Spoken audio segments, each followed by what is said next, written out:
Mahadev betting app एक online सट्टा और जुआ प्लेटफॉर्म है जिसे मुख्य रूप से मोबाइल ऐप के जरिए चलाया जाता है। इस ऐप के माध्यम से लोग क्रिकेट, फुटबॉल और अन्य खेलों पर ऑनलाइन बेटिंग लगाते हैं। इस ऐप का इस्तेमाल आमतौर पर अवैध गतिविधियों के लिए किया जाता है और इस वजह से कई बार भारतीय पुलिस ने इस ऐप के नेटवर्क को पकड़ने की कोशिश भी की है।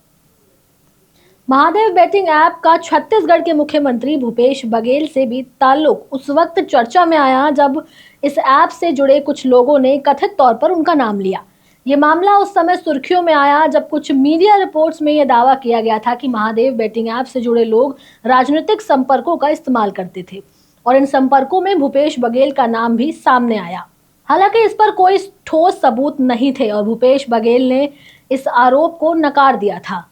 खबर में आपको और जानकारी देंगे, लेकिन उससे पहले आप हमारे चैनल द हिंदी टॉप को सब्सक्राइब करें, बेल आइकन दबाना ना भूलें ताकि आप तक पहुंचे हमारी हर खबर सबसे पहले। महादेव ऐप सट्टेबाजी मामले में ईडी ने बड़ी कार्रवाई करते हुए करीब 388 करोड़ रुपए की संपत्ति कुर्क की है।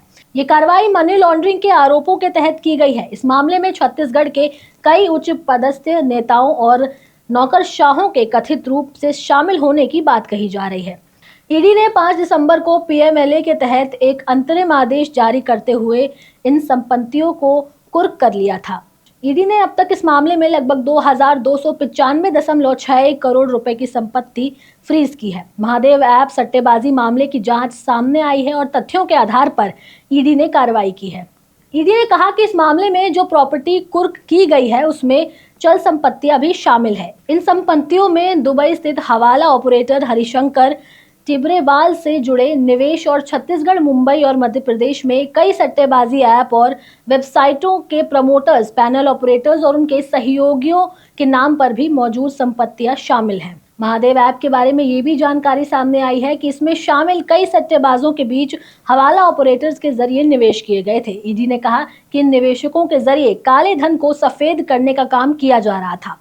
एजेंसीज ने इस मामले के मुख्य रूप से सट्टेबाजी ऐप के प्रमोटरों और उनके सहयोगों और उनसे जुड़े ऑपरेटरों के खिलाफ कार्रवाई की है। आपको बता दें कि महादेव ऐप के प्रमोटर सौरभ चंद्रकार और रवि उप्पल छत्तीसगढ़ के रहने वाले हैं और इस सट्टेबाजी नेटवर्क के मुख्य मास्टरमाइंड भी माने जाते हैं। इसके अलावा ईडी ने एक और आरोपी हरिशंकर टिब्रेवाल की गिरफ्तारी के बाद इस मामले में उनकी भूमिका पर भी सवाल उठाए हैं।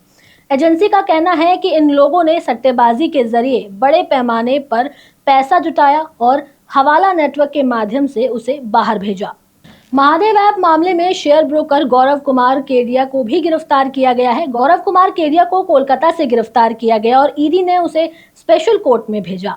कोर्ट ने केडिया को 5 दिन की कस्टोडियल रिमांड पर भेजने का आदेश दिया। ईडी के अनुसार केडिया ने इस पूरे घोटाले के काले धन को शेयर ट्रेडिंग के जरिए व्हाइट मनी में बदलने का काम किया था।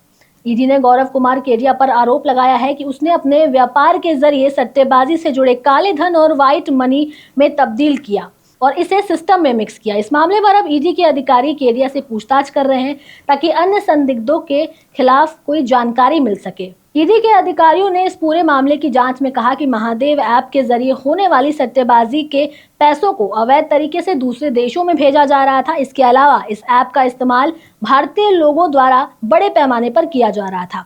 महादेव ऐप के प्रमोटरों ने इस नेटवर्क का संचालन विभिन्न देशों में किया और धन का आदान प्रदान किया। इस मामले में ईडी ने कई बैंकों और वित्तीय संस्थानों से जानकारी जुटाई, जिसके बाद कई खातों की जांच की गई और बड़े पैमाने पर मनी लॉन्ड्रिंग के संकेत मिले। ईडी ने इस मामले में अब तक 11 लोगों को गिरफ्तार किया है और 4 आरोप पत्र भी दायर किए हैं। इन गिरफ्तारियों और आरोप पत्रों के बाद ये मामला और भी जटिल होता जा रहा है। इस मामले में ईडी ने सट्टेबाजों, निवेशकों और हवाला ऑपरेटर्स के खिलाफ कार्रवाई तेज कर दी है और आगे की जांच जारी रखी है। महादेव ऐप के जरिए चल रही अवैध सट्टेबाजी पर ईडी की कार्रवाई से ये साफ हो गया है कि भारत में इस तरह के ऐप्स का संचालन करने वाले लोग बड़ी मात्रा में काले धन का उपयोग करते हैं। ईडी की जांच में ये भी सामने आया है कि इस मामले में कई बड़े नेता और अधिकारी भी शामिल हैं। हालांकि अभी तक कोई ठोस सबूत नहीं मिले हैं, लेकिन एजेंसी की कार्रवाई से ये जाहिर हो रहा है कि भारत में ऑनलाइन सट्टेबाजी पर कड़ी निगरानी रखी जाएगी। फिलहाल के लिए इस वीडियो में इतना ही। वीडियो कैसी लगी हमें कमेंट सेक्शन में जरूर बताएं। हमारे चैनल द हिंदी टॉप को सब्सक्राइब करें। हमें एक्स यानी ट्विटर, फेसबुक और इंस्टाग्राम पर फॉलो जरूर करें।